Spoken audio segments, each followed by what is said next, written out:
Christina Simmons with the Catholic Leadership Puzzle back again to share some more practical things that we can be doing, especially when it comes to communication. I think very often what we tend to do is when we're talking, we give such a abstract or ideological, idea about how we're supposed to interact that we go, well, that sounds great, but how do I do it? Well, I actually turned to a document of the church, Amoris Laetitia, and Pope Francis. And although this apostolic letter primarily talks about love in the family, the fact is that this is the exact type of love and how we express it that we need to be about in our interactions with one another.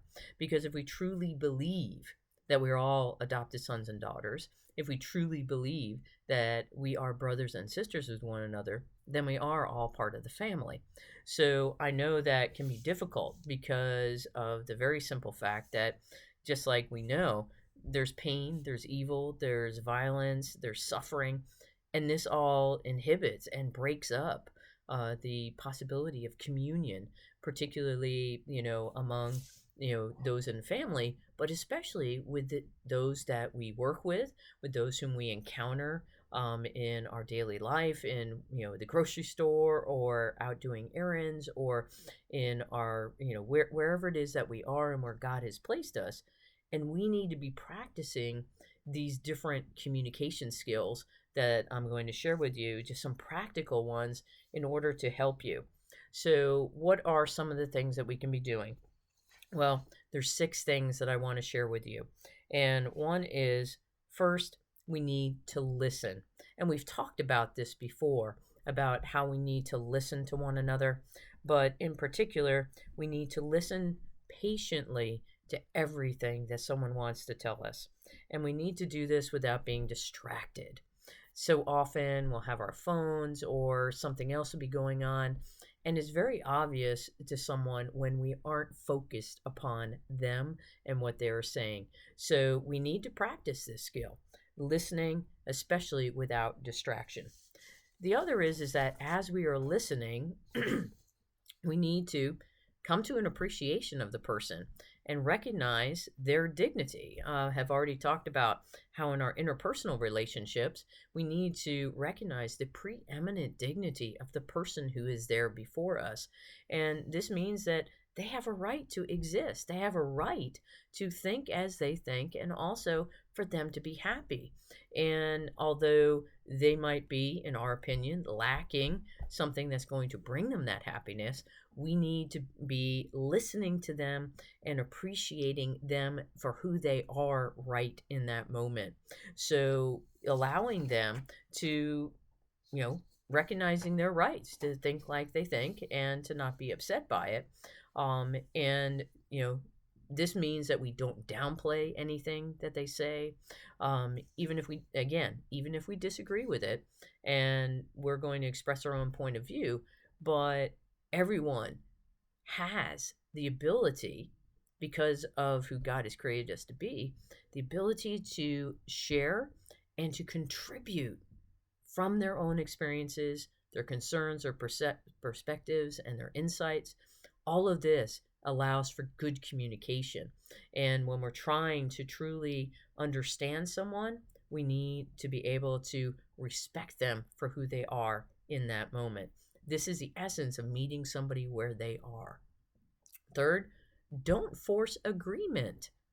We don't all have to be alike. In fact, the diversity of God's creation should indicate to us that God doesn't want us to all be the same. Now, we are joined together in our essence. It's, like I said at the beginning, we're all adopted sons and daughters. We're all brothers and sisters in Christ. So we have to be ready to expand our perspective, to expand our ideas and opinions. We don't have all the answers. I don't have all the answers. This is a part of why I share this on Substack, is to be able to allow for conversation, for us to be able to continue to grow in our understanding. So many times, the combination of 2 different ways of thinking can lead to a synthesis. an integration that's going to enrich us both. So we need to remember we don't have to force agreement. We don't have to be like-minded, in all ways. Fourth, choose your words carefully. This doesn't mean that we're, seeking to never offend, okay? But rather we need to think about how can we express without offending intentionally. Okay? We're going to unintentionally offend people as we try to express ourselves just because we imperfectly do this. So we need to be ready for that. We need to accept that. And also we need to seek not to be offended. So, but it's a skill to be able to say what we're thinking without offending someone. So we need to work on this. Biggest thing that we need to bear in mind is that we need to make sure that whenever we're making a point, whenever we're trying to, say something, that we're not inflicting hurt. We cannot cause pain when we are communicating with someone. So that's why we need to choose words carefully. Not because we're trying to avoid offense, but because we're trying to intentionally inflict pain. 5, don't try to win at any cost. This is not a competition. When you're communicating with someone, and you're trying to express your position, don't always think about, I got to win an argument or I have to prove that I'm right. We need to take our pride out of this equation, okay? So don't try to win at any cost. When we feel loved, when we feel respected, when we know that the person is recognizing who we are and our dignity, then they're going to be able to be better understanding our point, just like we will be able to better understand their point. So don't try to win at any cost. Finally, we have to, when we're communicating, we actually have to have something to say. And what does this mean? Well, we are giving of ourselves when we're communicating. If it's true communication, we're giving of our innermost self. Now, this is how, it's so important for us to be enriching ourselves and our interior life. This is where I've talked before about the way of holiness, which is the vertical, ties into and leads to the way of mission, which is the horizontal of the cross.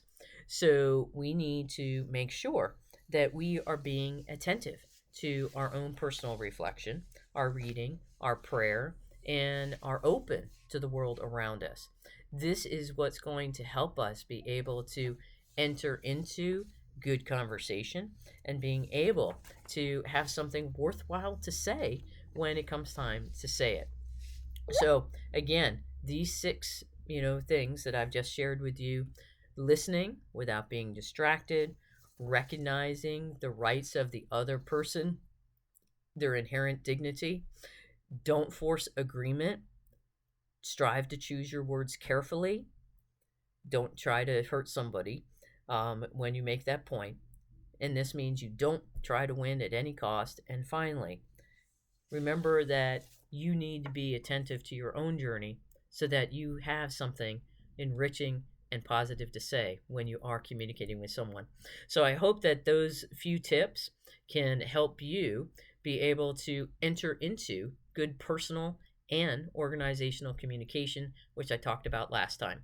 So I look forward to your thoughts and also continuing this conversation so we can continue to grow together to become those examples of good, faithful leadership, but in a particular way to be able to recognize the inherent dignity of one another so that as adopted sons and daughters, we can live as brothers and sisters in the world. God bless.